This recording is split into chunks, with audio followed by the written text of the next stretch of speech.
अरे क्या बताए, अभी तक पगार नहीं हुई ना, हमें आना है आपके पास। ठीक है, चलिए चलिए।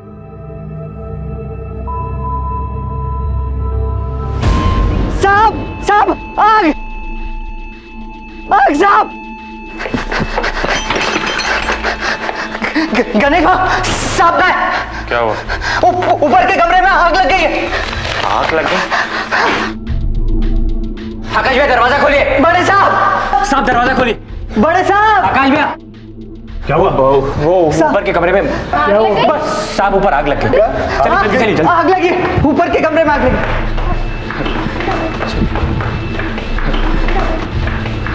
खोलो खोलो, जोर से खोलो।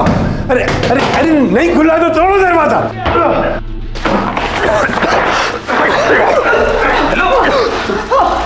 मुंबई के एक उपनगर मलाड के एक बंगलों में एक लड़की अपने कमरे में धुन धुन कर चलती रही और उसके परिवार को इस घटना के घटने की भनक तक नहीं लगी। यूं तो पहली नजर में देखने पर यह मामला आत्महत्या का लग रहा था, लेकिन क्या पुलिस की तफ्तीश शुरू होने के बाद इस जुर्म में एक के बाद एक नई परतें खुलने वाली थी? क्या जुर्म का एक ऐसा कॉकटेल सामने आने वाला था जिसमें ना सिर्फ शोषण और धोखा होगा, बल्कि ठगी, हत्या, लूट और बलात्कार भी पाया जाएगा?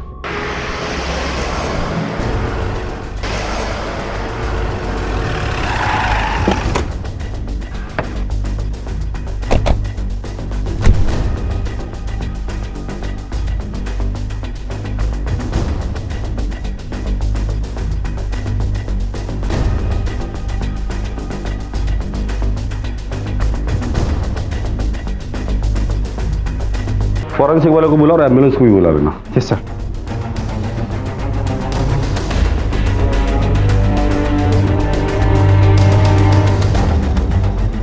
सर लड़की तो स्कूल यूनिफॉर्म पहनी हुई है। क्या ये आपकी बेटी थी? जी नहीं, मेरा बहुत पुराना मुलाजिम है गणेश, उसकी बीवी थी। क्या ये तुम्हारी बीवी थी?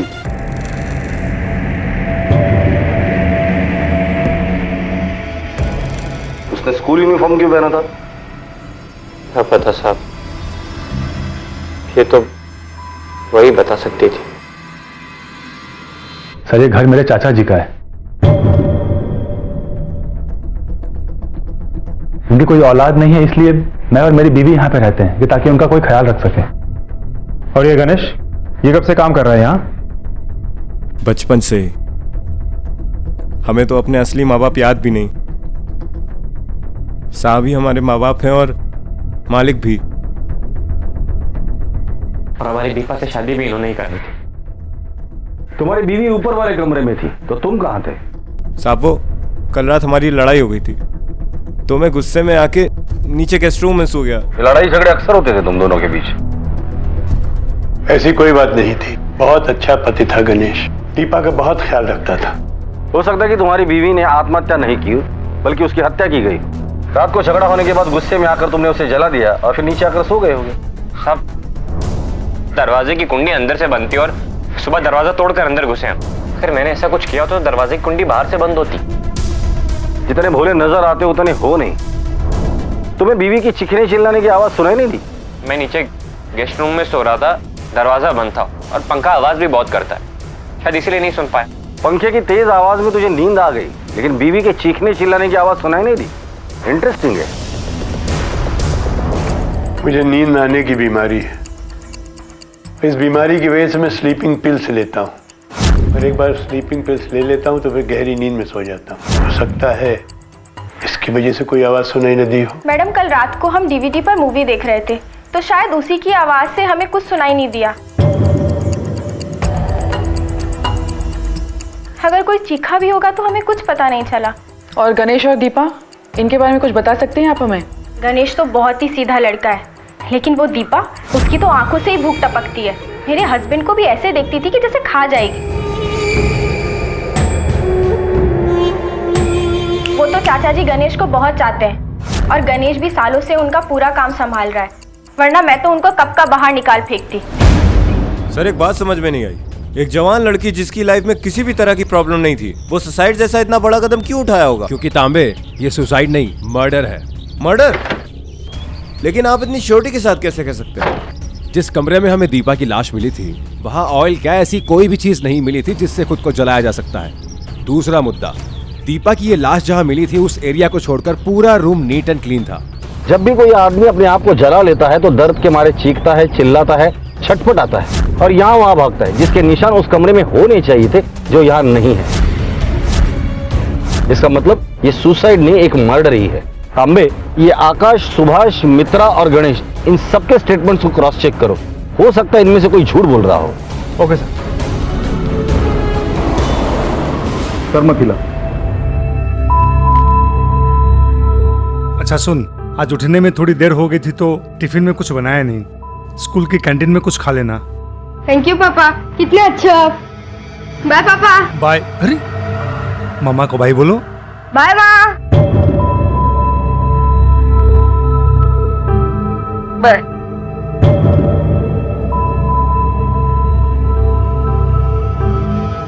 संभाल के जाना बेटा।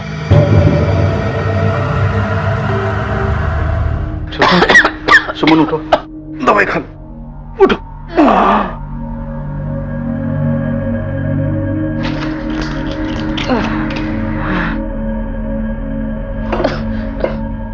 लो, दवाई खाओ। लो दवाई लो।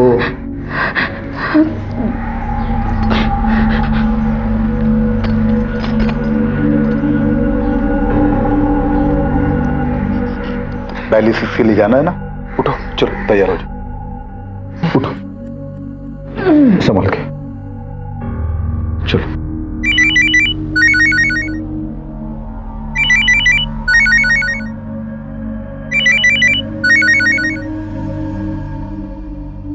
हेलो, क्या? लेकिन कैसे? क्या हुआ? बोलिए ना, क्या हुआ?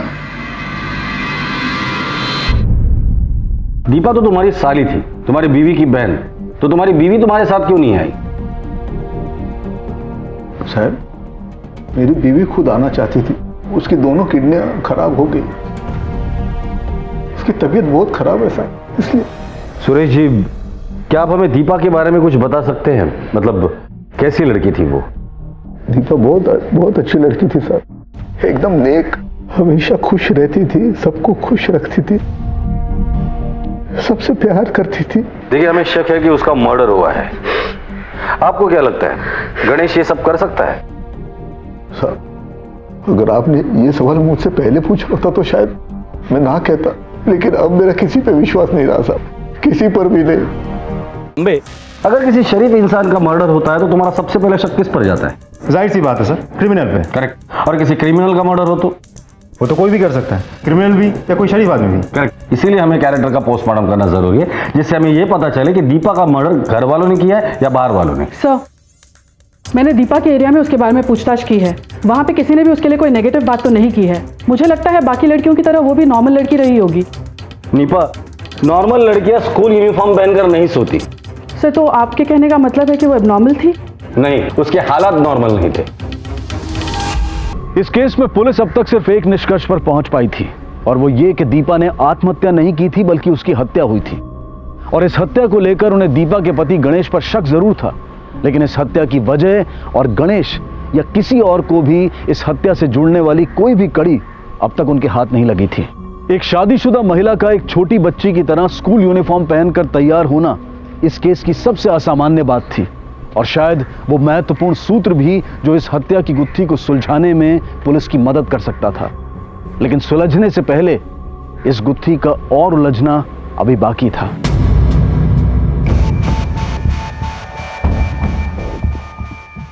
दीपा के पोस्टमार्टम रिपोर्ट के हिसाब से उसकी मौत गला दबाने से हुई, और वो भी 3 दिन पहले। कल तो उसे सिर्फ जलाया गया है ना? शॉकिंग। सर, लेकिन ऐसे कैसे हो सकता है? ऐसा नहीं हो सकता इंस्पेक्टर। कल रात हम सब ने साथ में डिनर लिया था, दीपा भी उस डिनर में शामिल थी। ये सब लोग इस बात के गवाह हैं। रस्तोगी साहब, इंसान झूठ बोल सकता है, साइंस नहीं। पोस्टमार्टम रिपोर्ट में साफ साफ लिखा है कि दीपा की मौत 3 दिन पहले हुई थी। इसका एक ही मतलब होता है, दीपा को 3 दिन पहले मारा गया, फिर ऊपर वाले रूम में रखा गया और कल उसे जलाकर हमें यह दिखाने की कोशिश की कि दीपा ने आत्महत्या की है। तो कहीं आप हम पर तो शक नहीं कर रहे हैं ना इंस्पेक्टर? आकाश साहब, ये मर्डर का मामला है। जब तक हमें असली कातिल नहीं मिलता, आप सब लोग हमारे शक के दायरे में रहेंगे। हमें शक है कि दीपा के कत्ल की साजिश में आप सब लोग शामिल हैं। सर, दीपा हमारे नौकर की बीवी थी, भला हम उसको क्यों मारेंगे? पता चल जाएगा। सर मेरी बात तो चलिए सर। बोल बोल बोल बोल जल्दी बोल बोल। जितना भी मार लीजिए, मैंने दीपा को नहीं मारा। मैं कह रहा हूं मैंने दीपा को नहीं मारा।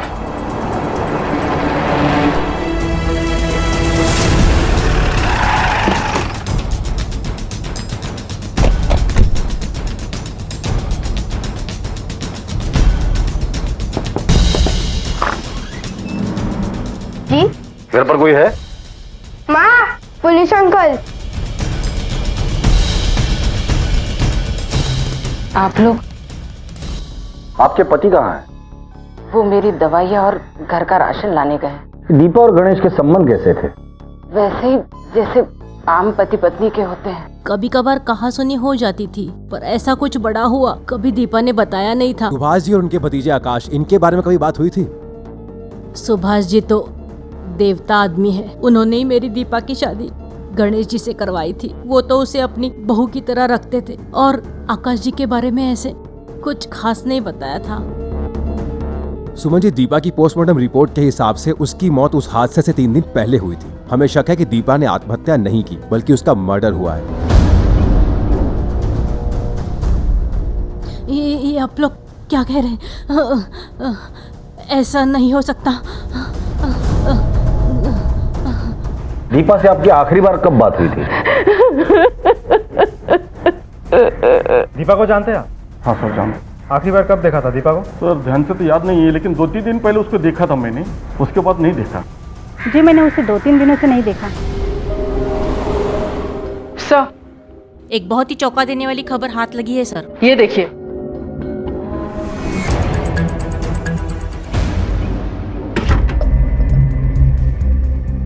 देखिए इंस्पेक्टर, मैं एक सीनियर सिटीजन हूँ और आप इस तरह से बिना वजह मुझे यहाँ पर नहीं बिठा सकते।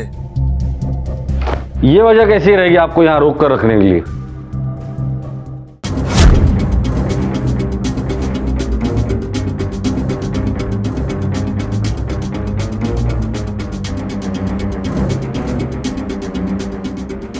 ये सच है, दीपा मेरी ही पत्नी थी, गणेश की नहीं। ये बात आपने सिर्फ हमसे नहीं, पूरी दुनिया से छुपा कर रखी थी। क्यों? इसलिए कि दुनिया मेरा मजाक बनाती। इसलिए मैंने दुनिया की नजरों में गणेश को उसका पति बना दिया था। लेकिन दरअसल दीपा मेरी पत्नी थी। तो उसे मारा क्यों? नहीं सर, मैंने उसे नहीं मारा। बरसों के बाद मेरी जिंदगी में वो मेरे अकेलेपन को दूर करने के लिए आई थी। मैं उसे कैसे मार सकता था सर? क्या? चाचा जी ने दीपा से शादी की थी? ये कैसे हो सकता है? सर, अगर ये बात सच भी है ना, तो भी हमें इस बारे में कुछ नहीं पता। हमें तो शुरू से यही पता है कि दीपा गणेश की पत्नी है। हाँ, चाचा जी दीपा पे मेहरबान जरूर थे, लेकिन सर उनके पीछे ये सब वजह होगी, ये बात तो मैं सपनों में भी नहीं सोच सकती थी। बचपन से ही साहब के साथ ही रहा, कभी किसी चीज के लिए मना नहीं किया। इसलिए तू तेरे मालिक के कहने पर दीपा का दिखावे का पति बनने के लिए तैयार हो गया। दीपा को बताया शादी तेरे साथ हो रही है और उसे धोखा देकर शादी तेरे मालिक से करवाई। धोखा दिया दीपा को? नहीं साहब, धोखा नहीं दिया है मैंने। दीपा मेम साहब को अच्छे से मालूम था कि उनकी शादी मेरे साथ नहीं बल्कि साहब के साथ हो रही है, और उनको ही नहीं, उनकी बहन सुमन और उनके जीजा सुरेश को भी मालूम था।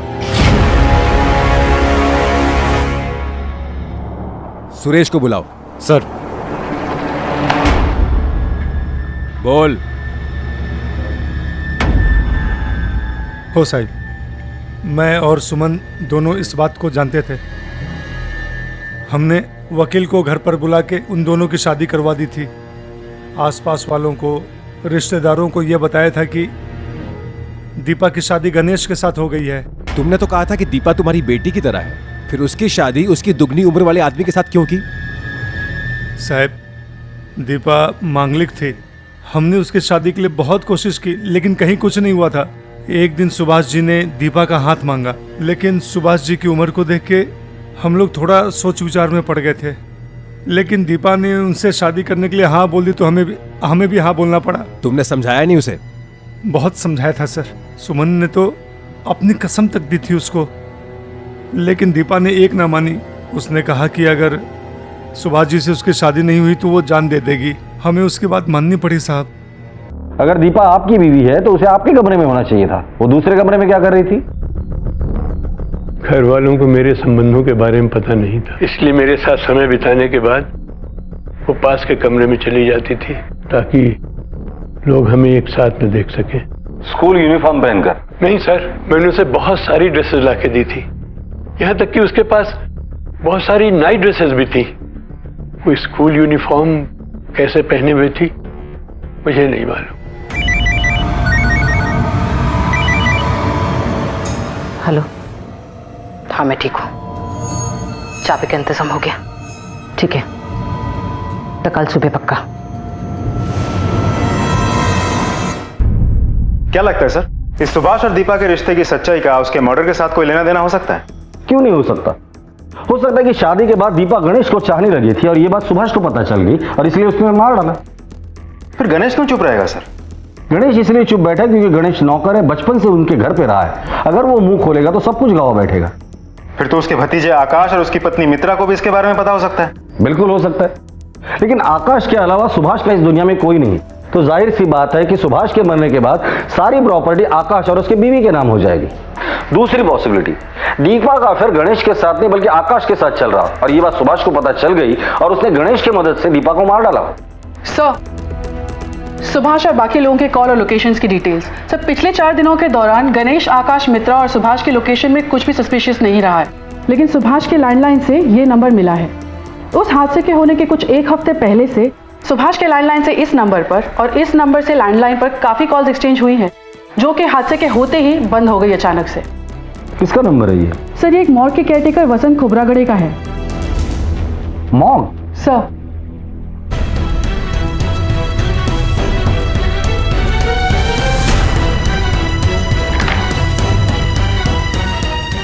नमस्कार, इंस्पेक्टर धनावड़े बोलते हैं। वसंत खोबरागड़े आहेत का? लेकिन खोबरागड़े के साहब को तो अभी सस्पेंड कर दिया गया है साहब। सस्पेंड? क्यों? अभी 4 दिन पहले हमारे यहाँ से एक लड़की की लाश गायब हो गई थी, इसलिए। तांबे, ये दीपा की बॉडी की शिनाख्त किसने की थी? सर, पहले गणेश ने और फिर सुरेश ने। दीपा की बहन सुमन और दीपा की बॉडी का डीएनए टेस्ट करवाओ। Yes sir. दीपा की मौत के एकदम पहले एक मुर्दा घर से उसकी ही उम्र और कद काठी वाली लड़की की लाश गायब हो जाती है। कहीं इसका मतलब ये तो नहीं कि दीपा जिंदा है और उसकी मौत सिर्फ एक नाटक? और अगर ये सच है तो कौन रच रहा था ये नाटक और कहां है दीपा? सुमन, सुमन, दरवाजा खोलो, देखो कौन आया।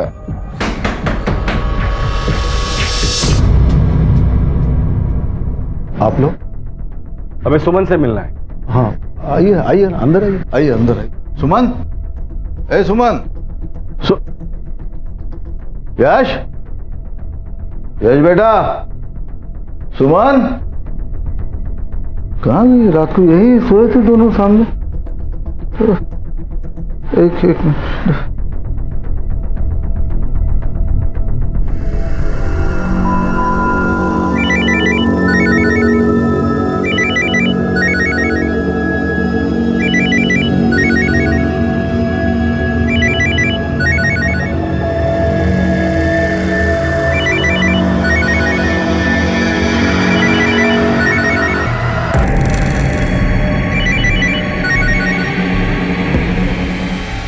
उसका फोन तो यहीं पर, फिर कहाँ चली गई? एक मिनट, शायद डॉक्टर के पास गई होगी।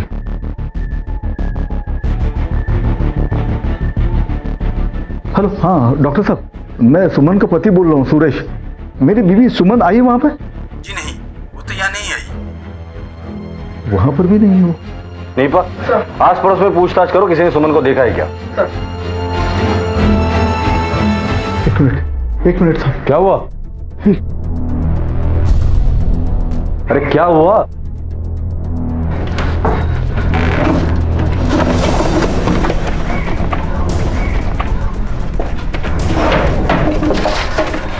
अरे हुआ क्या वो तो बताओ।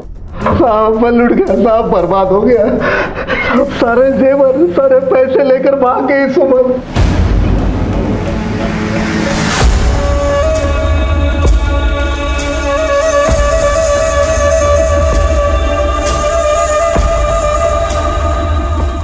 तांबे, ये सुमन के गायब होने वाली बात मुझे हजम नहीं हो रही है। सुमन का गायब होना और दीपा मर्डर केस, ये दोनों एक दूसरे से कनेक्टेड है। पहले उस घर से कोई तो मॉर्ग के केयरटेकर को फोन करता है, फिर उसी मॉर्ग से दीपा के उम्र वाली डेड बॉडी गायब हो जाती है।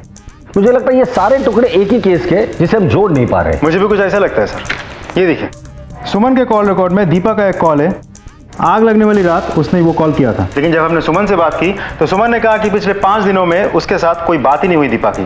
दीपा से आपकी आखिरी बार कब बात हुई थी? 5 दिन पहले उसने मुझे फोन किया था। हमसे झूठ बोल रही है सर। एक और बात, जब हमने दीपा की बॉडी का डीएनए टेस्ट करवाना चाहा तो सुमन भाग गई। हो सकता है कि ये एक महज इत्तेफाक है या ना है। सुमन का गायब होना कोइंसिडेंस समझ सकता हूं, लेकिन दीपा के कॉल को लेकर उसका झूठ बोलना, उसका क्या? मुझे लगता है सुमन हमसे कुछ छुपा रही थी। सर, उस मॉर्ग का केयरटेकर वसंत खोबरागड़े हमारी कस्टडी में है। चलो। सब मारिएगा मत सर, मारे सब कुछ बताऊंगा सच सर। सर साहब, छोटी सी लालच की वजह से मैंने इतनी बड़ी गलती कर दी सर। साहब, कोई 10 दिन पहले की बात है, मुझे किसी ने फोन किया सर। साहब, उसने मुझे बोला वो 5 लाख रुपए मुझे देगा यदि मैं उसको एक जवान लड़की का डेड बॉडी ला कर दूं। साहब जी, मुझे पहले उसकी बात पर बिल्कुल विश्वास नहीं हुआ सर, लेकिन साहब उसने अपना फोन नंबर और मुझे एडवांस में 2 लाख रुपए भी दिए साहब। मुझे उसकी बात पर विश्वास करना पड़ा साहब। मैंने उसको डेड बॉडी ला कर दे दी सब, इसके अलावा मैंने कुछ नहीं किया सर। विश्वास करो सर। वो आदमी अगर सामने आएगा तो पहचान पाओगे? नहीं साहब, साहब उससे मेरी फोन पर बात हुई थी, आमने सामने नहीं हुई थी साहब। बॉडी की शिनाख्त कर पाएगा तू? हाँ बिल्कुल करूंगा साहब।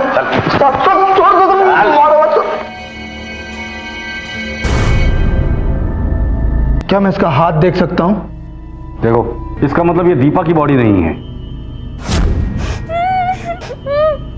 सर, इस बात में कोई शक नहीं है कि दीपा जिंदा है। अपनी बॉडी की अदला बदली का खेल खेल के हमें बेवकूफ बना जा रहा है। लेकिन खेल कौन रहा है? खुद दीपा, और घर का कोई आदमी भी इसमें इन्वॉल्व है। लेकिन सर उसी घर का कोई होगा, हम इतनी श्योरिटी के साथ कैसे बोल सकते हैं? बाहर का भी तो कोई हो सकता है। चांस ही नहीं। अकेली दीपा या कोई बाहर का आदमी घर में सबके रहते हुए बॉडी को घर में लाना, प्लांट करना इम्पॉसिबल है। मॉर्ग के केयरटेकर को भी फोन उसी घर के लैंडलाइन से गया था। इसका मतलब घर का कोई आदमी इन्वॉल्व है। सर, हम आपके पास ही आ रहे थे। वो चाचा जी का कल रात से कुछ पता नहीं चल रहा है। उनको फोन ट्राई कर रहा हूं, उनका फोन बंद आ रहा है। यहां तक कि उनके दोस्तों को भी मैंने खबर की, लेकिन कुछ पता नहीं चल पाया सर। दीपा जिंदा थी और उसकी बहन सुमन अपने बेटे के साथ फरार, और अब दीपा का असली पति सुभाष भी लापता था।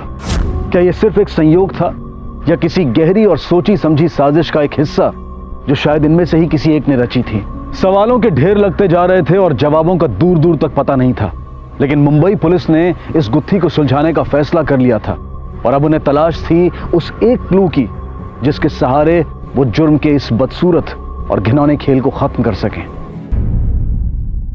सबसे पहले दीपा गायब होती है, अपनी मर्जी से या मर्जी के खिलाफ हमें नहीं पता। उसके बाद जेवर और पैसे लेकर सुमन गायब हो जाती है, और अब सुभाष गायब है। मुझे लगता है तीनों का एक के बाद गायब होना एक दूसरे से कनेक्टेड है, पर कैसे ये हमें ढूंढ कर निकालना है। तो हम एक काम करो, सुभाष के साथ साथ दीपा, आकाश, मित्रा और सुमन इनके बैंक स्टेटमेंट्स निकालो, और सुभाष, दीपा, सुमन और यश इनके फोटोग्राफ्स हर पुलिस स्टेशन में सर्कुलेट करो और खबरों को काम पर लगा दो। Okay sir. सर, पिछले 6 महीनों में सुभाष के अकाउंट से आकाश के अकाउंट में कुल 16 लाख रुपए ट्रांसफर हुए। क्या कहना है इसके ऊपर? सर, आप लोग मुझ पे शक कर रहे हैं। आप लोग शायद भूल रहे हैं कि मैं अपने चाचा जी का इकलौता वारिस हूँ, और ये पैसे उन्होंने मुझे मेरे खर्च के लिए दिए थे। 6 महीने में 16 लाख रुपए का खर्चा? मेरे चाचा जी एक बहुत बड़े बिजनेसमैन हैं, वो आपकी तरह पुलिस ऑफिसर नहीं है। सही कहा तूने। ये थप्पड़ मैंने तुझे इसलिए नहीं मारा क्योंकि तूने मेरा ईगो हर्ट किया। ये थप्पड़ मैंने तुझे इसलिए मारा क्योंकि हम लोगों को ईमानदार लोग पसंद है, बेईमान बिजनेसमैन नहीं। सर मैं सच कह रहा हूं, ये पैसे मुझे चाचा जी नहीं दिए थे। तांबे सर मैं सच कह रहा हूं, सर यकीन करो, सर मैं झूठ नहीं बोल रहा हूं, ये पैसे चाचा जी नहीं थे। देखिए मैडम, आपका पति तो हमें कोऑपरेट नहीं कर रहे, पर आप चाहे तो इनकी मदद कर सकते हैं, वरना ये ऐसे ही पीटता रहेगा। बोलो। सर, आकाश चाचा जी को ब्लैकमेल कर रहे थे दीपा से शादी को लेकर। क्या? सर मैं मानता हूं कि मैं चाचा जी को ब्लैकमेल कर रहा था कि अगर उन्होंने पैसे नहीं दिए तो मैं उनको दोस्तों में बदनाम कर दूंगा, लेकिन इसका ये मतलब नहीं कि सर मैंने उनका खून कर दिया है। दीपा की डेड बॉडी मिलने के बाद चाचा ने पैसे देने से मना किया होगा और गुस्से में आकर तुमने उन्हें मार डाला। सर ऐसा नहीं है, चाचा जी इसके बाद भी मुझे पैसे दे रहे थे, तो फिर मैं उनका खून क्यों करूंगा? तो फिर किसने मारा होगा? सर यही तो मुझे नहीं पता कि किसने मारा। तू ऐसे सच नहीं बोलेगा तांबे, जब तक ये सच नहीं बोलता पीटो इसे। सर आकाश ने कोई खून नहीं किया। सर प्लीज मुझसे मत मारिए। सर सुभाष ने तुम्हारे अकाउंट में 3 लाख रुपए ट्रांसफर किए थे, किस लिए? वो सर उनके बहुत एहसान है मुझ पर। सर ये सुमन की ट्रीटमेंट में मेरे बहुत पैसे खर्च हो गए थे, मेरे पास पैसे बचे ही नहीं थे, तो मैंने मेरी गांव की जमीन बेचने के लिए निकाली थी, लेकिन वो भी नहीं बिक रही थी, तो मैंने सुभाष जी से 3 लाख रुपए उधार लिया था। ये जमीन का व्यवहार होने के बाद उनको लौटाना था, लेकिन वही पैसा लेके सुमन भाग गई साहब। सर अगर मेरी बात झूठी निकली तो मुझे फांसी पे चढ़ा देना सब, आई शपथ। ठीक है, जाओ तुम। सर नजर रखना इस पर। आकाश को बहुत तोड़ा सर, लेकिन उससे ज्यादा कुछ बोल नहीं रहा है। मुझे लगता है उसके पास बताने के लिए जो कुछ भी था वो बता चुका। नहीं तांबे, वो और भी कुछ जानता है लेकिन मुंह नहीं खोल रहा है। वैसे ये काम कहाँ करता है? सर किसी गारमेंट शोरूम में मैनेजर का काम करता है। वहां जाके इंक्वायरी करो, शायद कुछ हाथ लग जाए। फिलहाल उसे जाने दो, लेकिन उस पर भी नजर रखना। ओके सर, हमारे एक खबरी ने सुमन को विरार के घर में देखा है। चलो।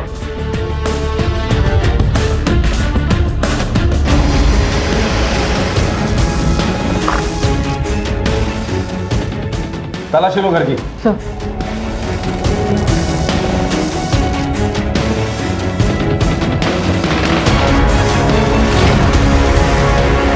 Sir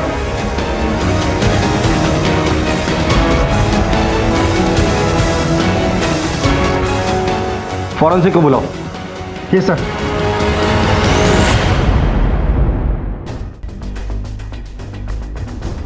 Nipah, yes sir. पता करो ये घर किसके नाम पर है और किसे रेंट पर दिया था। Right sir. सर, सुभाष मारा जा चुका है, दीपा जिंदा है और सुमन और दीपा दोनों ही फरार है, और किसी भी नेबर ने उनको एक साथ नहीं देखा है। वैसे देखा जाए तो दोनों को एक साथ ही होना चाहिए था। होना तो चाहिए और यही हुआ होगा। दीपा ने सबसे पहले अपने मौत का नाटक किया और गायब हो गई। उसके बाद सुमन पैसे और जेवर लेकर गायब हो गई। शायद उसके बाद सुभाष को सुमन ने कांटेक्ट किया होगा और दीपा जिंदा होने की बात कही होगी और पैसे की डिमांड की होगी, और पैसे मिलने के बाद दीपा और सुमन ने मिलकर सुभाष को मार डाला और भाग गए, लेकिन अलग अलग। लेकिन सर अलग अलग क्यों, एक साथ क्यों नहीं? इसका जवाब तो वो दोनों ही दे सकती है। सुरेश ने हमसे कहा था कि सुमन को किडनी का प्रॉब्लम है और उसे डायलिसिस की जरूरत पड़ती है। इस एरिया में जितने भी डायलिसिस सेंटर है उन्हें कांटेक्ट करो और उनके सुमन की डिटेल्स दे दो और उनसे कहो अगर वो वहां आती है तो सबसे पहले हमें कांटेक्ट करे। सर अब मुझे इंतजार कल का है। क्यों सर? सुभाष रस्तोगी कोई मामूली आदमी नहीं था, एक बिजनेस टाइकून था, और जब भी कोई बिजनेस टाइकून मरता है अपनी वसीयत जरूर बनाता है। वकील साहब पढ़िए। मेरे क्लाइंट मिस्टर सुभाष रस्तोगी ने अपनी चल और अचल संपत्ति अपनी वाइफ दीपा और अपने नौकर गणेश के नाम कर दी है। अरे ये क्या बकवास है? हाँ?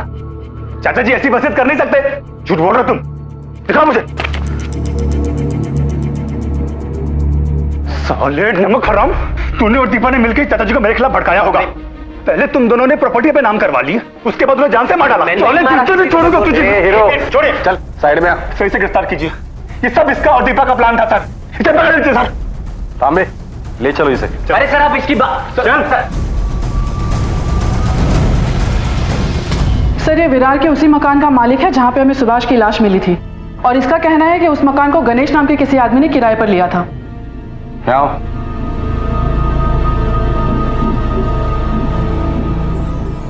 यही है वो आदमी? हाँ साहब, यही था वो आदमी। ठीक है, जाओ। झूठ बोला। तुमने वो घर किराए पे क्यों लिया था और सुमन उस घर में क्यों रहती थी? मैंने कुछ नहीं किया। झूठ बोल रहा है तू भी इस प्लान में शामिल था। दीपा और सुमन को भगाने में मदद की और सुभाष को मार डाला। दीपा और सुमन कहाँ है और सुभाष को क्यों मारा? साहब मैं कह रहा हूँ मेरी कोई गलती नहीं, मैंने किसी को नहीं मारा, मैं बेकसूर हूँ, मैं बोल रहा हूँ साहब मैंने कुछ नहीं। तांबे, ये दीपा और सुमन का मिलना बहुत जरूरी है। जब तक ये दोनों हाथ नहीं लगती इस केस की गुत्थी नहीं सुलझेगी। अब डायलिसिस के लिए चलिए ना माँ, कितने दिनों से नहीं करवाया, मुझे बहुत डर लग रहा है माँ, प्लीज चलिए ना, प्लीज माँ।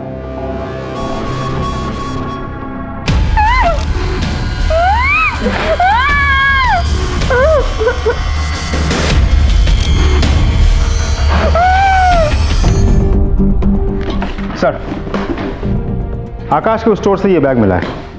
क्या है इसमें? खोलो।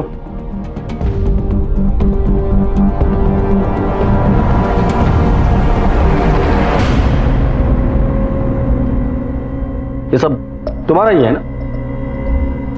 बोलो। सर मैं एक शादीशुदा इंसान हूं और ये सारा सामान मैं अपनी बीवी के ऊपर इस्तेमाल करता हूं।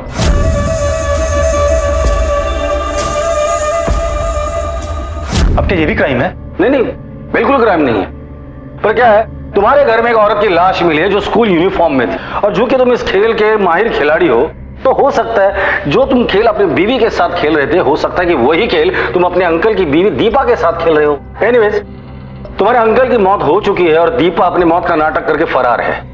तो सिर्फ इतना बता दे, दीपा कहाँ है?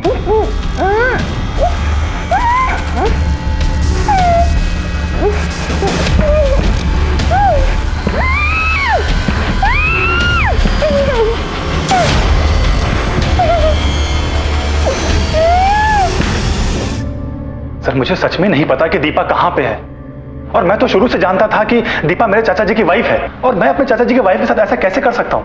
तेरे बारे में मुझे नहीं पता, लेकिन आग की फितरत में बहुत अच्छे से जानता हूं। जब लगती है ना तो घर रिश्ते कुछ नहीं देखती, सिर्फ जलाना जानती है। अब वो आग तेरे अंदर लगी थी या दीपा के अंदर लगी थी, वो तू हमें बताएगा। सर मैं आपको कैसे यकीन दिलाऊं कि ऐसा कुछ भी नहीं था मेरे और दीपा के बीच में? तांबे, इस बार इसका इस्तेमाल करना। सर मेरी बात तो सुनिए। सर मैं सच कह रहा हूं, सर ऐसा कुछ भी नहीं था। नमस्कार, इंस्पेक्टर धनावड़े बोलते हैं।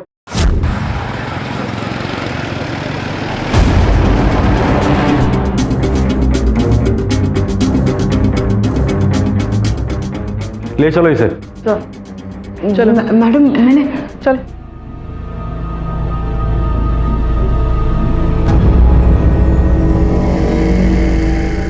आप भी यहाँ? दीपा मैडम का है? वो ठीक तो है ना? आप दोनों साथ में थे, आप अकेले हैं? हमारा शक सही निकला। तूने मदद की थी ना दीपा और सुमन को यहाँ से भगाने में? साहब पर मैंने मदद की थी, और इसीलिए मुर्दा घर से लाश लेकर जलाई, ताकि लोगों को लगे कि वो मर चुकी है और कोई उन्हें ढूंढने की कोशिश ना करे। तो ये सब किया क्यों तुमने? आपको आकाश भैया के ऑफिस से जो सामान मिला था वो दरअसल चुराया हुआ, कि दीपा मैडम और सुमन जी की मदद करूंगा। लेकिन तुम्हारी पूरी प्लानिंग फेल हो गई।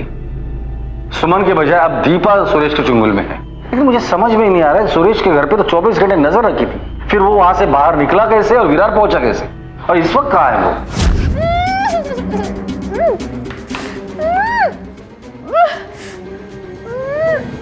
दीपा कहां है?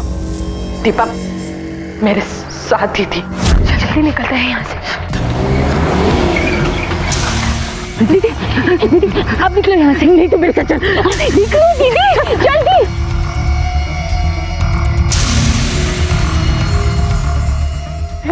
दीपा को किडनैप किसने किया? मेरे पति ने। सुरेश ने? दुनिया जैसे उसे समझती है, वो आदमी वैसा नहीं है।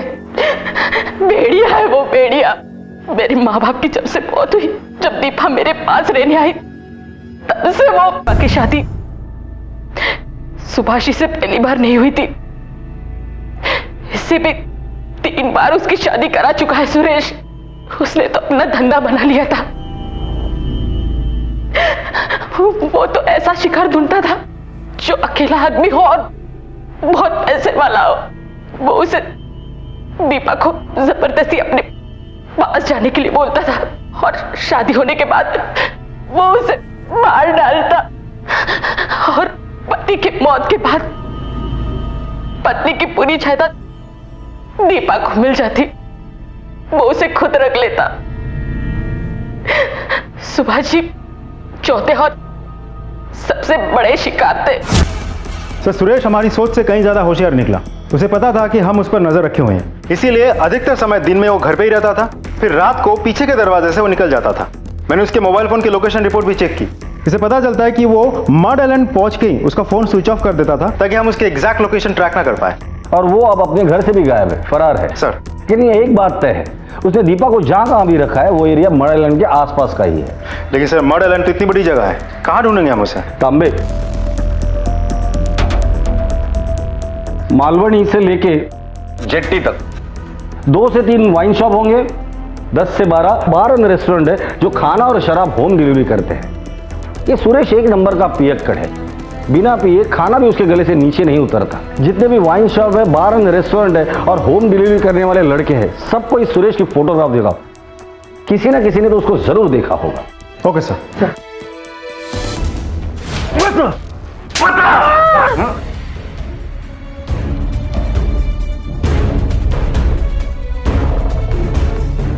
अरे सुनो जरा, ये फोटो देखो, पहचानते हो? हाँ साहब, इनको मैं जानता हूँ। इनके यहाँ मैं हमेशा खाना पहुँचाने जाता हूँ। अभी भी उनका ही पार्सल लेके जा रहा था। हमारे साथ चलो जरा। हाँ साहब, मैं पैसों के लिए पहले 3 बुढ़ों के साथ दीपा की शादी कर चुका था। उन तीनों में सुभाष बहुत पैसे वाला था। मैंने सोचा कि अगर सब कुछ ठीक चला तो मेरी पूरी लाइफ सेट हो जाएगी, मेरी भी और इन दोनों बहनों की भी। लेकिन इन दोनों बहनों ने सब कुछ बर्बाद कर दिया, सब कुछ। वो जली हुई लाश जब मिली उसके बाद न जाने कहां से सुभाष को मेरी असलियत के बारे में पता चल गया और वो मुझे धमकाने लगा कि वो आपको सब कुछ बोल देगा। बेटे यश ने जब मुझे कॉल किया तब मुझे पता चल ही गया था ये दोनों बहनें कहां छुप कर बैठी। तो मैंने दीपा को वहां से उठा लिया और सुभाष की लाश को वहां पर छुपा दिया। मेरा प्लान ये था कि सुमन को ढूंढ के वो मेरे पैसे और जेवर उससे हासिल कर लूं, उसके बाद आपको सब कुछ बता दूं ताकि आपको लगे कि सुभाष का खून सुमन ने किया है। लेकिन मेरे सुमन तक पहुंचने से पहले आप लोगों ने सुमन को ढूंढ लिया और मेरा सारा खेल खत्म हो गया। तेरा खेल खत्म हो गया? तेरा खेल खत्म हो गया? तेने मासूम लोगों की जिंदगी बर्बाद करने के बाद भी तुझे लगता है कि तेरा खेल खत्म हो गया? तेरा खेल खत्म हो गया? सुरेश की तरह हर मुजरिम के लिए जुर्म सिर्फ एक खेल होता है, लेकिन ये खेल वो खेल होता है जो कभी किसी खिलाड़ी को जीतने नहीं देता। जुर्म का सिर्फ एक हासिल होता है और वो होता है बर्बादी।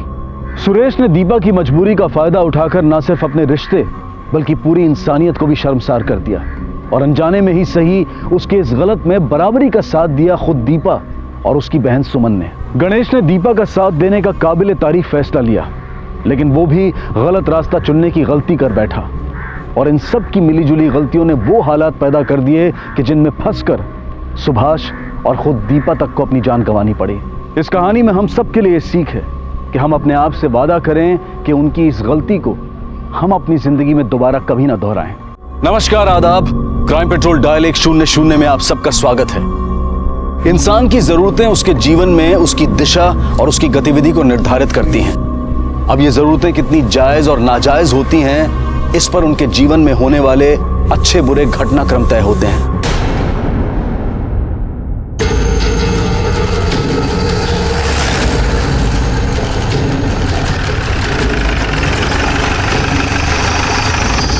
हाँ सर, मैंने फोन कर दिया, बस आती है सर।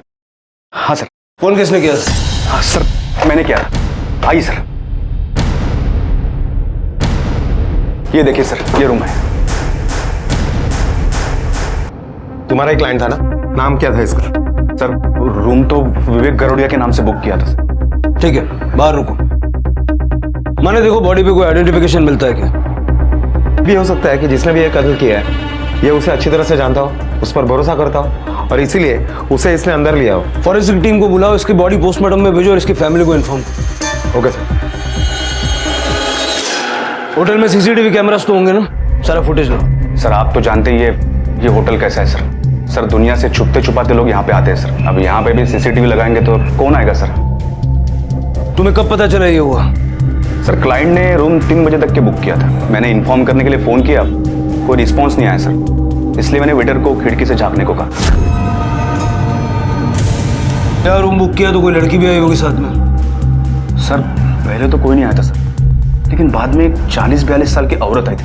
कितने बजे आई थी वो? करीब 1 बजे के आसपास सर, और 1-1.5 घंटा रुकी थी सर। नाम क्या था उसका? सर हम यहाँ पे किसी विजिटर का नाम नहीं पूछते सर।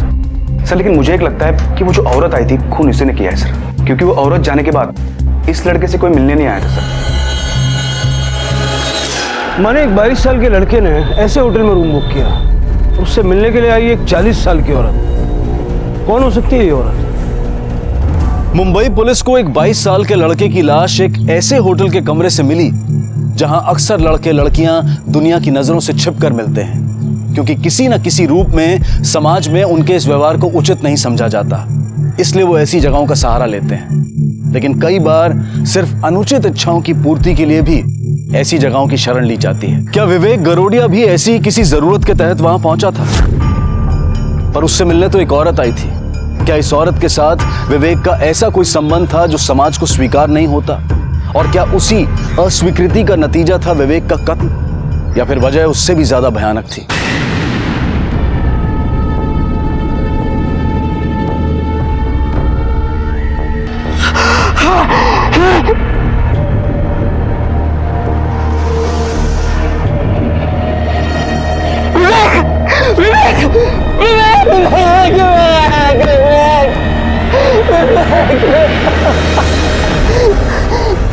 बस बस।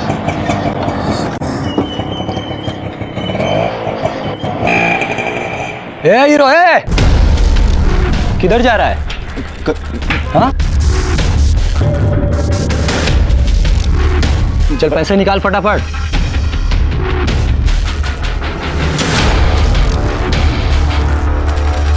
हेलो हेलो मैडम, जल्दी नहीं चाहिए, सांप के साथ कुछ लोग हाथापाई कर रहे हैं यहाँ पे। क्या?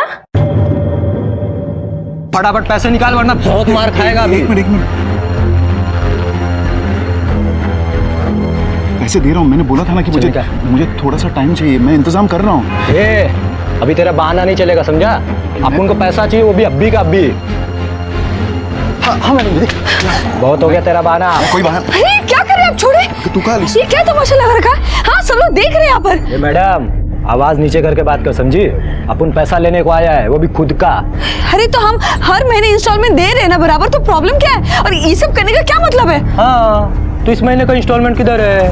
वो हम देखिए मेरे पास पैसे हैं, आप किसी आदमी को ऊपर भेजिए, मैं आपको इंस्टॉलमेंट देती हूँ। चलो अपन ही चलता है, चलो।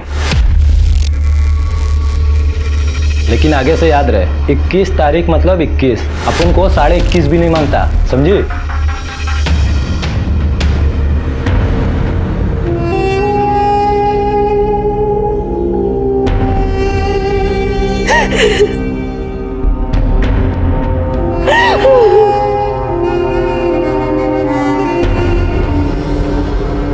नहीं साहब, मैं नहीं मानता, मेरा बेटा किसी औरत के साथ ये नहीं हो सकता साहब। तो तुम्हारा बेटा उस बाजारो होटल में क्या बिजनेस मीटिंग के लिए गया था?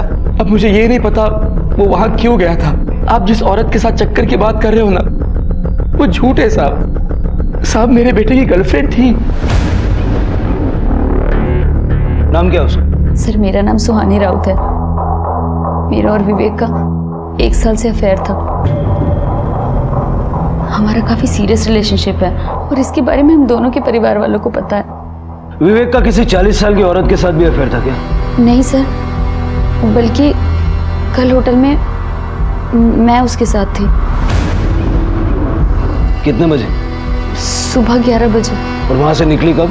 तकरीबन 12:30 बजे। मैं और विवेक अक्सर उस होटल में जाया करते थे। क्यों? वो सर। ठीक है, फिलहाल जा सकती हो, अगर जरूरत पड़ी तो पूछताछ के लिए दोबारा बुलाएं।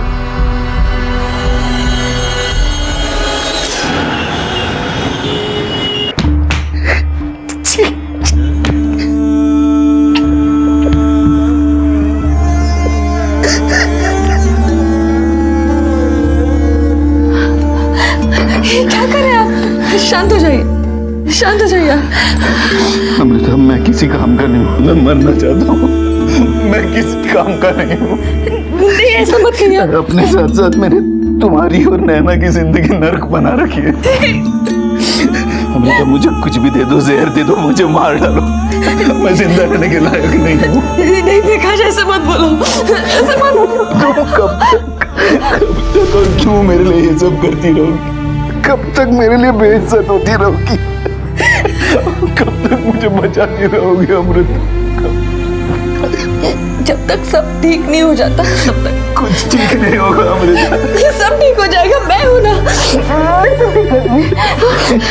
टेंशन मत लो। और मैं ये सब सिर्फ आपके लिए नहीं कर रही हूँ, हमारे लिए कर रही हूँ।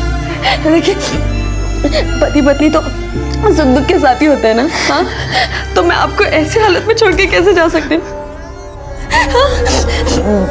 अभी जो भी होगा ना हम दोनों साथ में फेस करेंगे। हाँ मैं आपको छोड़ के कभी नहीं जाऊंगी, मैं आपको कभी उस औरत को 1 बजे तुमने होटल में आते हुए देखा, लेकिन उससे पहले वो लड़की आई, उसे नहीं देखा। सर लेकिन उस औरत के पहले वहां कोई लड़की आई नहीं थी। अच्छा, जब वो लड़की खुद बोल रही है कि 11 बजे वो होटल में आई थी, तो तू मना क्यों कर रहा है? चल बता, झूठ क्यों बोल रहा है? सर मैं झूठ क्यों बोलूंगा? सर हो सकता है मैं 1-2 मिनट के लिए इधर उधर हो गया होगा और उस वक्त वो लड़की आई होगी और मैं उसे नहीं देख पाया। सर उस लड़की को नहीं देखा, औरत को तो देखा था ना? हाँ सर। उसका हुलिया बता।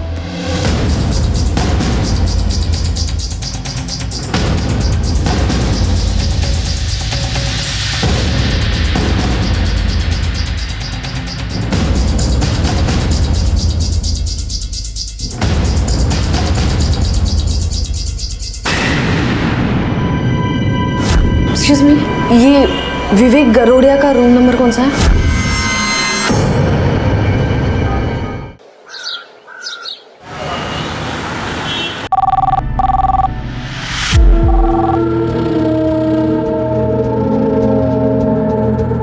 क्या हुआ? ये लड़की मेरा फोन तक नहीं उठाती, रात भर घर नहीं आई वो। मुझे तो डर लग रहा है कहीं। अमृता तुम क्यों टेंशन ले रही हो? परेशान मत हो, मैं उसे लेकर आता हूँ।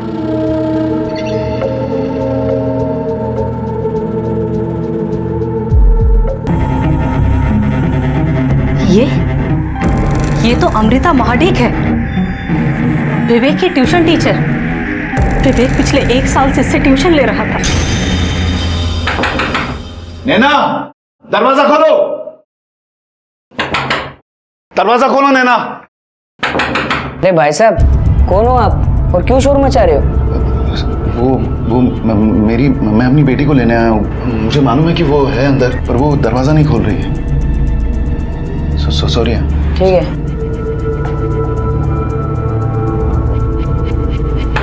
नैना, क्या आप विवेक गरोड़िया को जानती हो? हाँ वो मेरा स्टूडेंट है, पिछले 1 साल से वो मुझसे ट्यूशन ले रहा है। आप उसे आखिरी बार कब मिली थी? क्या हुआ सर, आप मुझसे ये सब सवाल क्यों पूछ रहे हैं? क्योंकि विवेक का खून हुआ है। क्या? नैना बेटा मेरी बात सुनो, प्लीज मेरे साथ घर चलो। कितने दिन हुए तुम घर नहीं आई हो, हमें तुम्हारी चिंता हो रही है। प्लीज ये चिंता मिंता करने का नाटक बंद कीजिए। आपको पता है मैं आपके साथ घर नहीं जाऊंगी, फिर ये नाटक करके किसको दिखा रहे हो? क्या चाहिए क्या आपको मुझसे? समझिए क्या चाहिए आपको? ये चाहिए ना आपको, ये लीजिए।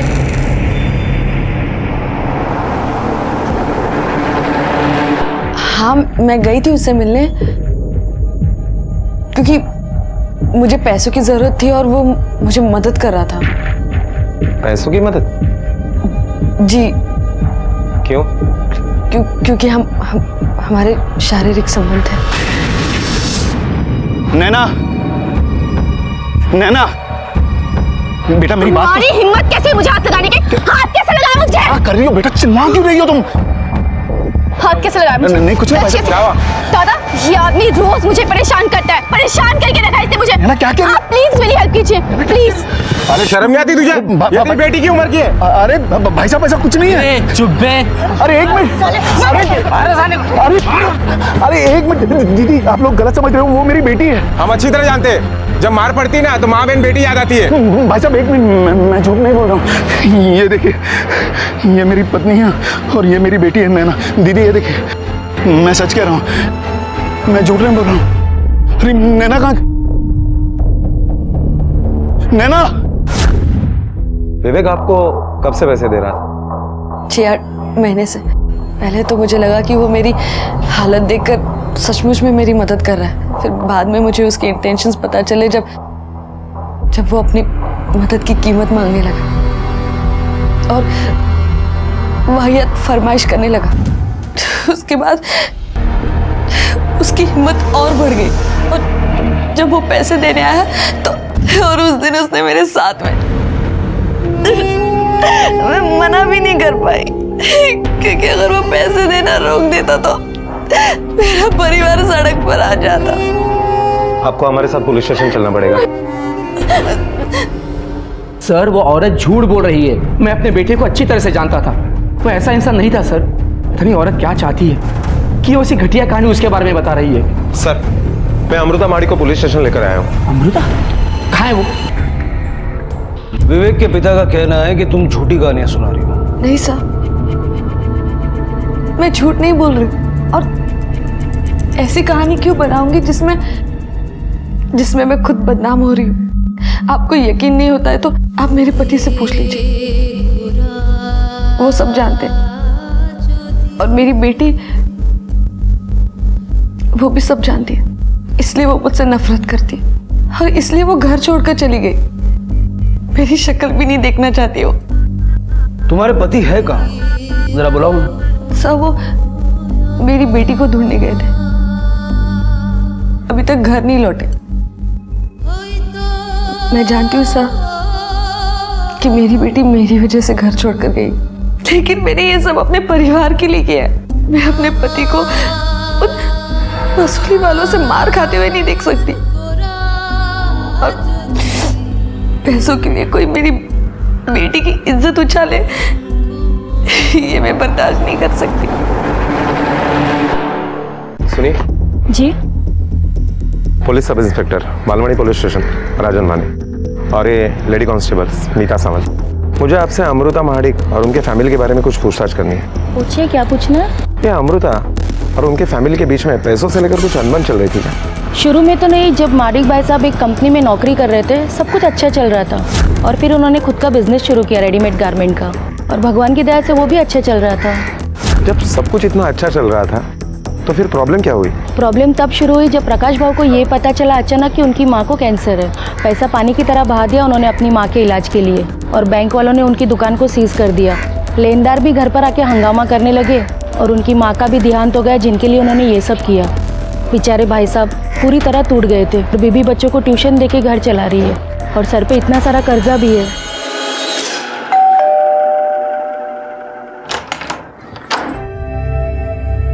नैना कहाँ? आई नहीं आपके साथ? सुनो ना, कहाँ है वो? अगर मिलती तो उसे ले आता, मैं उसे ढूंढ नहीं पाया। झूठ बोल रहे आप। हमेशा की तरह आज फिर से उसने आपकी बेइज्जती की होगी, आपके मुंह पर थूका होगा।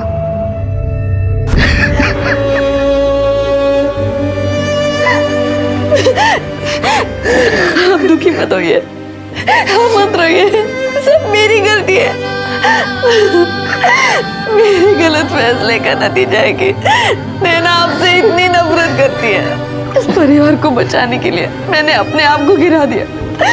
ऐसा बचा नहीं पाई, क्या करूं? ऐसा क्या करूं कि सब कुछ मेरे से ठीक हो जाए, पहले जैसा हो जाए। सर ये देखिए, इन पेपर्स के मुताबिक पिछले 1 साल में विवेक ने अमृता को पूरे 9 लाख रुपए दिए। इसका मतलब अमृता सच बोल रही है। कोई ऐसा है जिसे अमृता और विवेक का रिश्ता पसंद नहीं था और इसीलिए उसने विवेक को मार दिया। लेकिन ऐसा कौन हो सकता है सर?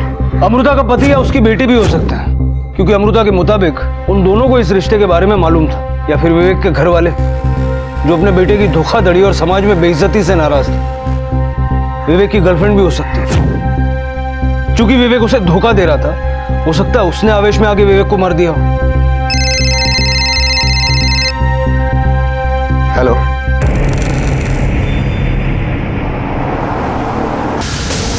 नैना, नैना, नैना, मुझे तुमसे बात करनी है। पर मुझे तुमसे कोई बात नहीं करनी। लेकिन तुम्हें मेरी बात सुननी पड़ेगी। देखो, तुम्हें मुझे जितनी गालियां देनी ना दो, जितनी नफरत करनी करो, लेकिन आज के बाद अगर तुमने अपने बाबा के साथ बदतमीजी से बात की ना, तो मैं तुम्हें जान से मार दूंगी, ये समझी? तो तुमने मुझे पहले मार दिया है। जिस दिन तुम्हारे लालची होने की वजह से मेरा रेप हुआ गया। हम दोनों मिलकर ना धंधा करते हैं, खूब पैसे कमाएंगे, फिर शायद तुम्हारे पैसों की भूख शांत हो जाए। ऐसे भी अब हम दोनों की इज्जत तो रही नहीं है, यही सब करते हैं। और ये जिम्मेदार माँ होने की और बीवी होने का नाटक ना बंद कर दो।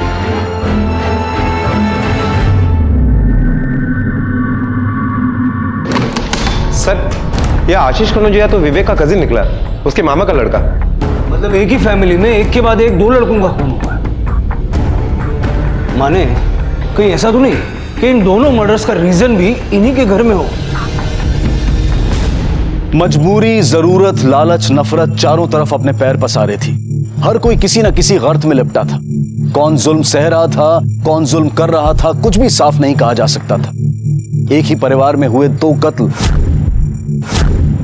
क्या पुलिस की मुश्किल को आसान करने वाले थे, या फिर ये केस और पेचीदा होने वाला था? क्या इन दोनों ही हत्याओं की वजह और हत्यारा कोई एक ही था, या फिर ये दोनों हत्याएं अपने अलग अलग कारण लिए हुए थी?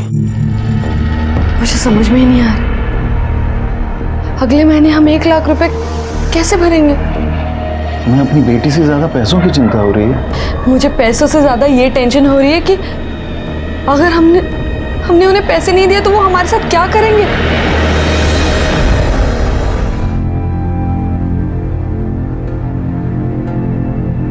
ये सब उस विवेक का किया जा रहा है। अरे ना, मेरा बेटा तो कभी ऐसा था ही नहीं साहब। आशीष भी विवेक के साथ ट्यूशन जाता था। विवेक बहुत कोशिश करता था साहब मेरे बच्चे को अपने साथ ले जाने की, मगर मैंने कभी भेजा नहीं। मैं पूरी कोशिश करता था कि आशीष विवेक से दूर रहे, वरना वो शुरू से ही अपने जैसा बना लेता था उसे। बना लेता मतलब? सर, मेरा विवेक उस आशीष जैसा आवारा नहीं था। आशीष ने उसे चोरी चकारी सिखाई थी, और तब से शुरू हुआ था जब आशीष ने विवेक के स्कूल में एडमिशन ली थी। उसके बाद अच्छे नंबर लाना तो दूर, विवेक का पास होना मुश्किल हो गया था। सर, दोनों फैमिली एक दूसरे पर इल्जाम लगा रही है। समझ में ही नहीं आ रहा है कि कौन सच बोल रहा है और कौन झूठ। माने ऐसे केसेस में अक्सर ऐसा होता है। ऐसे वक्त पे इन्फॉर्मेशन घर से नहीं बाहर से निकालनी पड़ती है। दोनों एक ही कॉलेज में पढ़ते ना, कॉलेज में इंक्वायरी करो। Okay sir. सर, वो दोनों तो एकदम बेस्ट बडी थे, अच्छी बुरे सारे काम साथ ही करते थे। क्या तुम लोग बता सकते हो कि दोनों को बिगड़ने में किसका हाथ है? अब हम कैसे बताएं किसने किसे बिगाड़ा? सर, लेकिन एक बात, पैसे बहुत उड़ाते थे। मैंने आशीष के कॉल रिकॉर्ड्स और मोबाइल लोकेशन निकलवाऊं। हो सकता है कि इनके साथ में किए हुए क्राइम्स और कुछ गंदी आदतों की जानकारी इससे हाथ लगे, जिनका इसके कत्ल से कोई संबंध नहीं। Okay sir.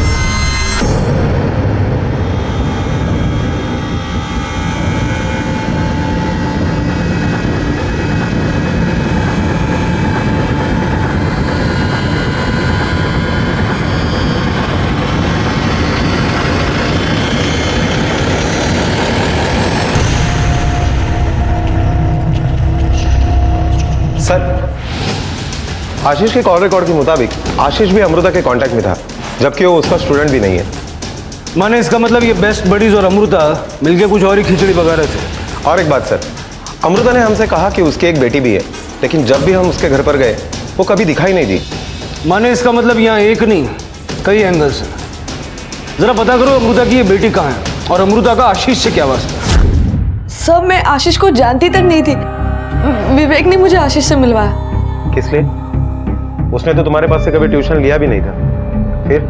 ट्यूशन के लिए नहीं सर, वो एक्चुअली विवेक ने कहा कि उसके पास मुझे देने के लिए पैसे नहीं है, इसलिए उसने आशीष को मुझसे मिलवाया।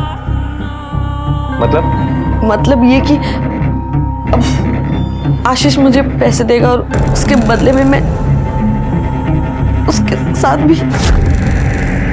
थैंक गॉड तुम आ गए। सुबह से रिकवरी एजेंट के फोन आ रहे थे, तो मुझे जल्दी से पैसे दे दो।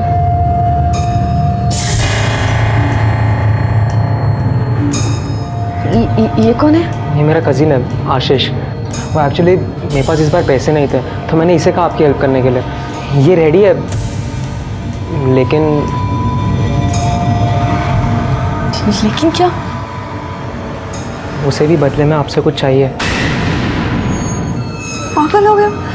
जो बात सिर्फ हम दोनों के बीच में थी तुमने इसे क्यों बता दी? अरे मैंने बताया नहीं, मुझे बताना पड़ा। आपको पैसे की ज़रूरत थी और सिर्फ उसी के पास पैसे थे। देखो अभी वो रेडी है, वो पैसे लेकर आया ये आपके ऊपर। आपको पैसे चाहिए तो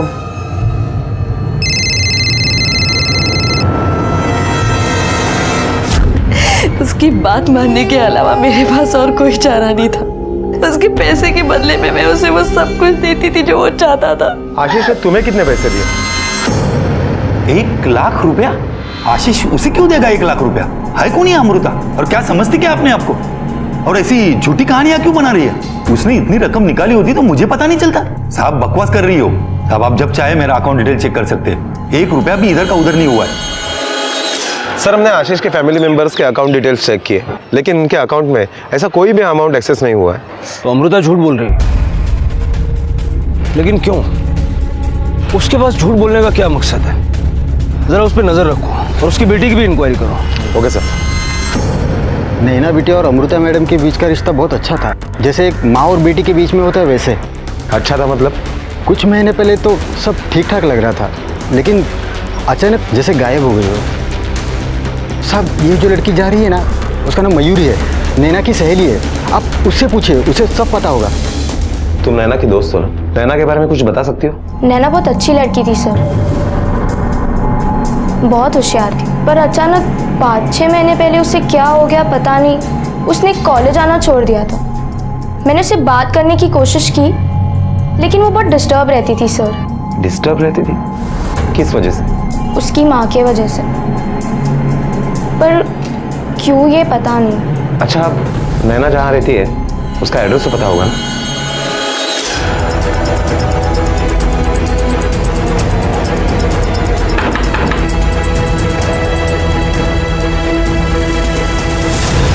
तुझे पता है, एक नाबालिग लड़की के साथ शारीरिक संबंध बनाना और उसे अपने माँ बाप की मर्जी के खिलाफ अपने पास रखना, ये कानूनन जुर्म है। सर मैंने उसके साथ कोई जबरदस्ती नहीं की थी, बल्कि वो खुद अपनी मर्जी से मेरे साथ आई थी। एक दिन मैं घर जा रहा था तो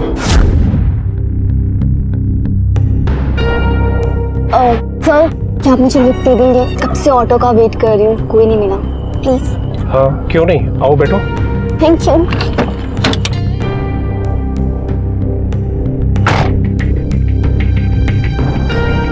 मैं आपको कहाँ ड्रॉप कर दूँ? जहाँ आपका मन करे। आपके घर चले।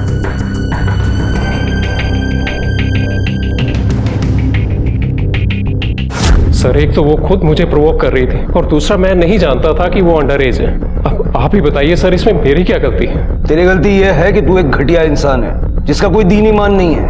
एक लड़की जो अपने माँ बाप से नाराज थी, उसकी परेशानियां जानने की बजाय तूने उसका फायदा उठाया। अब ये बता, नैना कहाँ है? सर मुझे नहीं पता वो कहाँ है, क्योंकि वो कल रात से वापस नहीं आई है।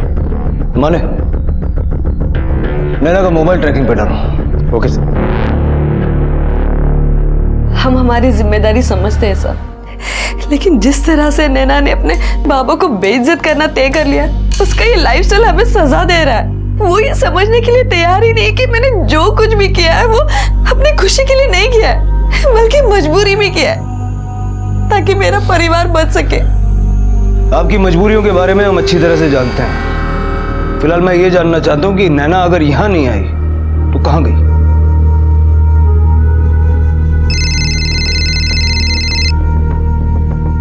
हेलो, क्या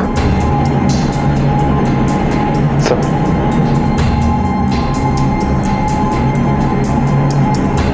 आप लोगों को अभी हमारे साथ चलना होगा।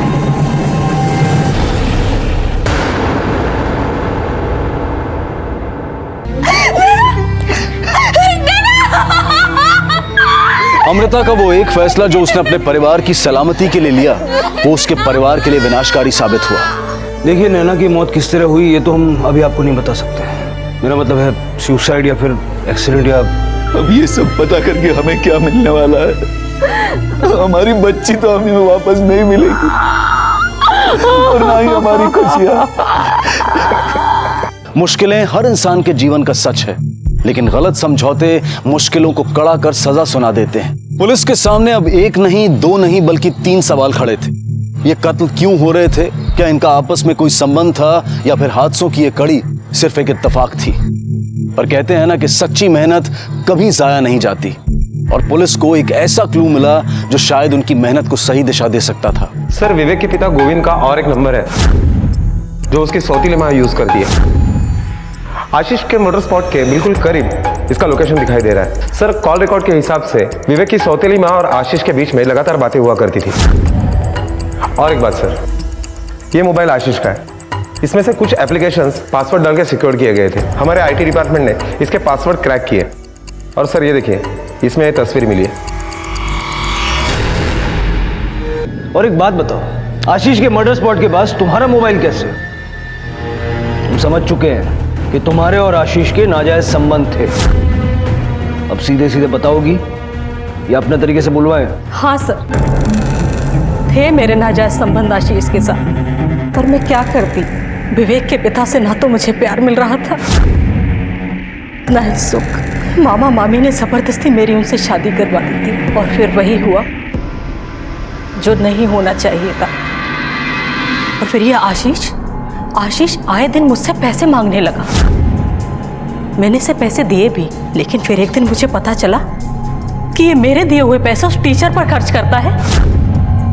तो सुनकर मुझे बहुत गुस्सा आया, और उसी दिन मैं आशीष से बात करने गई। मैंने कहा, तुझे अमृता और मुझ में से किसी एक को चुनना होगा। तुम मुझे पैसे देती हो क्योंकि उसके लिए वो सब मैं करता हूँ जो वो मामा नहीं करता है, और इन पैसों को लेकर मैं क्या करता हूँ तुम्हें कोई मतलब नहीं होना चाहिए, समझे? मतलब है, मुझे हर बात से मतलब है। और हाँ, अगर मुझे धोखा दिया ना, बहुत पछताओगे। अब भी चल निकल यहाँ से। हाँ, मैं बोल दूंगा मामा को कि मेरी मामी क्या चीज है, फिर न घर की रहेगी ना घाट की, समझे? बता, विवेक को क्यों मारा? मेरे यकीन मानिए सर, विवेक के मर्डर में मेरा कोई हाथ नहीं है। मैं उस दिन घर पर थी। अब चाहे तो मेरे घर के आसपास की औरतों से पूछ लीजिए। मैंने उसे नहीं मारा सर, नहीं मारा मैंने उसे। जैसे ही कोई अपनी आंखें बंद करके अपने जमीर को मारकर मौका परस्ती की तरफ कदम बढ़ाता है, उसके गुनहगार बनने की संभावनाएं बढ़ जाती हैं। क्योंकि जो लोग नैतिकता को भुलाकर सिर्फ अपने सांसारिक सुखों के लिए जीने लगते हैं, अक्सर उनका अंत भी ऐसा ही होता है। इसलिए बेहद जरूरी है कि किसी भी गलत राह पर कदम बढ़ाने से पहले इंसान को 1000 बार सोचना चाहिए, क्योंकि ये मानसिकता सिर्फ एक नहीं बल्कि कई लोगों के लिए खतरनाक साबित हो सकती है। और यही हुआ था आशीष और विवेक के साथ। नई नई परतें खुल रही थी, लेकिन ये सवाल अब भी बाकी थे कि आखिर विवेक का कत्ल किसने और क्यों किया था, और नैना का जो कत्ल हुआ था वो कोई हादसा था या फिर उसने सुसाइड किया था। ये जानने के लिए पुलिस ने सभी तथ्यों को शुरू से जांचने का फैसला किया। सर, विवेक की बॉडी जिस होटल में मिली, उस होटल का मालिक विवेक के पिता का दोस्त है। मतलब ये हो सकता है कि विवेक के वहां आने जाने और उसके अमृता के साथ के रिश्ते की खबर उसको लगातार मिलती हो। माने कहीं ऐसा तो नहीं कि बेटे से तंग आके बाप ने उसे मरवा दिया? जिस दिन विवेक का खून हुआ, गोविंद के मोबाइल की लोकेशन होटल की थी क्या? नहीं सर, लेकिन ऐसा भी हो सकता है कि गोविंद ने अपना फोन जानबूझकर घर पर छोड़ दिया हो। होटल के मालिक और मैनेजर को उठा लो। मैं मानता हूँ कि मैंने ही गोविंद को बताया था कि विवेक हमारे होटल में आता है, लेकिन सर हमने किसी का खून नहीं किया और न ही किसी को मदद की, और न ही हम जानते हैं कि गोविंद ने खून किया है या किसी से करवाया है। हम सच बोल रहे हैं साहब। माने विवेक का मोबाइल, लैपटॉप, हार्ड डिस्क और वो सारी चीजें जो उसके कमरे से बरामद हुई लेके आओ। एक बार फिर से सब कुछ बारीकी से देखना होगा, कहीं हम कुछ मिस तो नहीं कर रहे। Okay sir. पैसे किधर है? अपन ने बोला था ना, एक भी दिन लेट नहीं मांगता। हाँ, मैं जानता हूँ, मैं कोशिश कर रहा हूँ। कोशिश गई तेल लेने। पैसे निकाल अभी कभी, वरना मैं तेरी जान निकाल दूंगा इधर ही। भाई साहब, ये क्या कर रहे हैं आप? हमारे पास पैसे नहीं है, आप ही बताइए हम क्या करें। इन्हें कुछ मत कीजिए प्लीज। आपको मेरे साथ जो करना है कीजिए, लेकिन इन्हें छोड़ दीजिए। अपन को 10,000 नहीं 18 लाख रुपए लेने का है। कितना? 18 लाख। और वैसे भी तेरी तो 10,000 की भी औकात नहीं है। चल, अपन तेरे को एक दिन का और टाइम देता है, इंतजाम करके रख। वरना अपुन इंतजाम करेगा ना, बहुत महंगा पड़ेगा तेरे को, समझा? हाँ। 1 दिन का टाइम। माने मैं कह रहा था ना हम कुछ मिस कर रहे हैं, बुलाओ उसे और दिखाओ ये वीडियो। छोड़ूंगी नहीं मैं तुझे, पुलिस के पास लेके जाऊंगी। तेरी हिम्मत कैसे हुई यार? जा, लेकिन अपना और अपनी ये बेटी का वीडियो लेते जाना, ताकि पुलिस को भी तो मालूम पड़े कि तूने कितने पैसे लिए मेरे साथ सोने के। और तुम उसकी धमकी से डर गई, पुलिस के पास आने की बजाय तुम दोनों पति पत्नी ने मिलकर उसे ही मारने का प्लान बना डाला। नहीं सर, हमने उसे नहीं मारा। हम उसे क्यों मारेंगे? वो तो हमें पैसे देता था, हमारा कर्जा उतरता था उससे। हम ऐसा क्यों करेंगे? आप उसकी गर्लफ्रेंड को क्यों नहीं पूछते? मुझे वो लड़की समझ में ही नहीं आती। कोई भी लड़की विवेक जैसे इंसान के साथ कैसे रह सकती? वो इतना डोमिनेटिंग है, औरतों को जूती की तरह इस्तेमाल करता है, यूज करता है उन्हें। कोई भी उसके साथ खुश नहीं रह सकता सर, हमने सुहानी का सारा कच्चा चिट्ठा निकाल लिया है। जिस दिन मर्डर हुआ उस दिन उसने अपने क्रेडिट कार्ड से एक नाइफ और एक सीढ़ी खरीदी।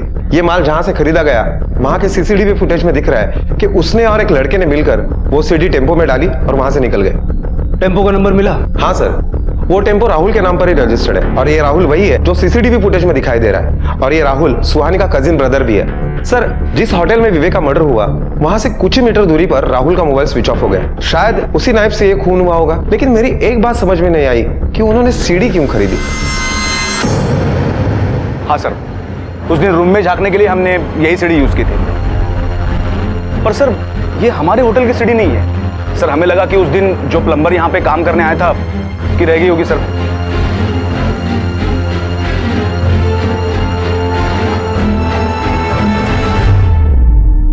बोलो, क्यों मारा विवेक को? विवेक ने मुझे बिना बताए हमारा इंटीमेट मोमेंट का वीडियो बना लिया था और मुझे ब्लैकमेल कर रहा था कि मुझे आशीष के साथ फिजिकल रिलेशन बनाना पड़ेगा, नहीं तो वो ये वीडियो सबको दिखा देगा। तो जब मन करता मुझे यूज करते, दिन रात कभी भी। तंग आ गई थी इस सबसे। फिर मैंने राहुल की मदद से विवेक को मार दिया।